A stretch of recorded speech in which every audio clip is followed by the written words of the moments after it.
Start करते हैं। Baby garments है ये, और ये अंडर गारमेंट्स है बच्चों का, लेकिन इसको अगर लास्टिक ऊपर डालें नेफे पे और नीचे घेरे में डालें तो ये ब्लूमर कहलाता है।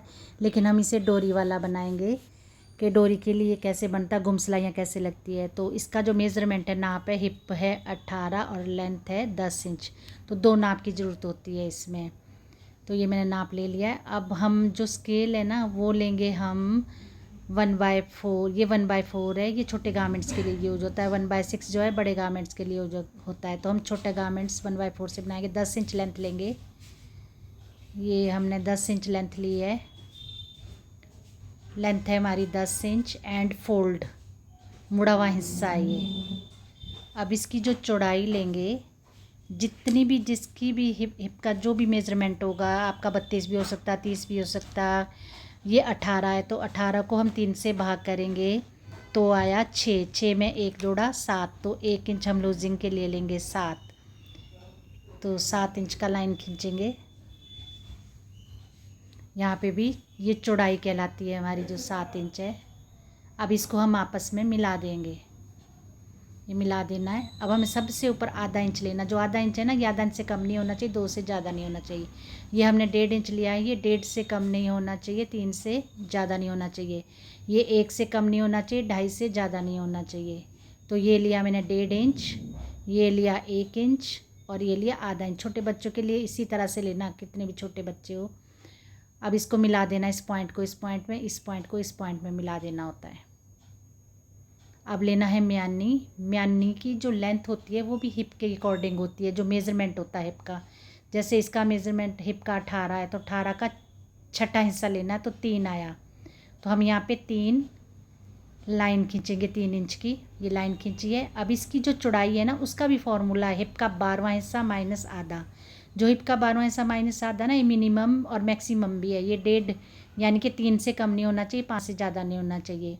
तो 3 का मतलब हो गया इस लाइन के 1.5 इधर लाइन खींचनी है, 1.5 इंच हमने इस तरफ लेना है और 1.5 इंच ही हमने इस तरफ लेना है। आया था 1 इंच, लेकिन अभी बताया ना 1.5 से कम नहीं लेना, तो हमने 1.5 इंच ले ली इसकी चौड़ाई। 1.5 हो गया 3। अब ये मिला देना आपस में। यहाँ पे बीच में आधा इंच ऊपर आना और इसकी शेप ऐसे दे देनी है।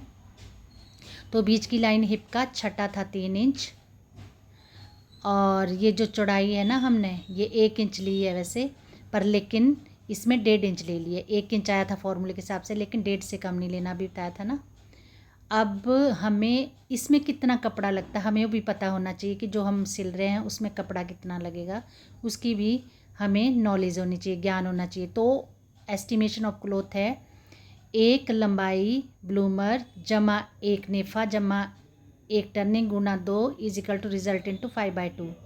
तो 10 इंटू 1, 10 + 2 + 1 इंटू 2 रिजल्ट गुना 5/2। 10 और 2 12, 1 13 इंटू 2 26, 26 इंटू 5/2 13, 2 जा 26, 13 इंटू 5 65.65, 65 सेंटीमीटर में ये आराम से निकल जाएगा। अब हम बनाएंगे कागज़ पे, पेपर पे।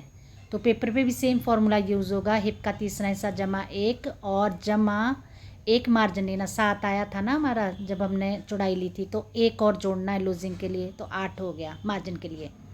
अब 2 इंच यहाँ पे छोड़ा, पॉइंट लगाया 2 इंच का, फिर 10 इंच का लगाया, फिर 1.5 इंच का लगाया और इसको फोल्ड कर देना है। यानी कि टोटल 10 में हमने 3.5 जोड़ा है।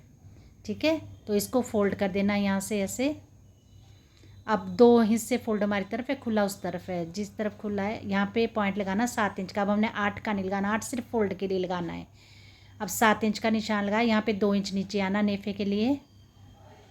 इसको सीधी लाइन खींच देनी है नेफे की, बिल्कुल सीधी। अब 2 नेफे के बाद 2 इंच छोड़ के 10 इंच लेना है, जितनी हमें लेंथ चाहिए वो 10 इंच लेना है। अब यहाँ पे भी हमें सीधी लाइन खींचनी है 7 इंच की और इसको आपस में मिला देना है। तो जब हम कटिंग करते हैं ना कपड़े और पेपर पे, तब हम 2 इंच एक्स्ट्रा रखते हैं और 1.5 इंच नीचे, यानी कि 3.5 टोटल हमने एक्स्ट्रा रखा। अब आधा इंच का निशान लगाना है, 1.5 इंच का निशान लगाना है, 1 इंच का निशान लगाना है, जैसे हमने ड्राफ्टिंग में किया था सेम। अब इसको मिला देना है ऐसे। इसको आधा इंच पे मिला देना है और आधा आधा इंच मार्जिन रख के हमने इसकी कटिंग कर देनी है। तो ये हमारा पेपर पैटर्न हो गया और इसको नीचे से तिरछा सा करना, यहाँ से फोल्ड कर देना और सीधा काटना, बिल्कुल सीधी रखनी है कैंची, सीधा काटा और यहाँ पे राउंड शेप में काटना है। जब हम वहाँ लेंथ 10 में चले जाएंगे, 1.5 इंच नीचे मार्जिन, वहाँ तिरछा सा लेना होता है और सीधा कटिंग करनी होती है। अब इसको खोलेंगे और जो ऊपर नेफे की तरफ फोल्ड है ना वो काटना हमने, लंबाई में मत काट देना नहीं तो 4 टुकड़े हो जाएंगे। तो ये नेफा मुड़ गया, ये नीचे से घेरा मुड़ गया, इस तरह से कपड़े में भी ऐसे ही मुड़ेगा ये।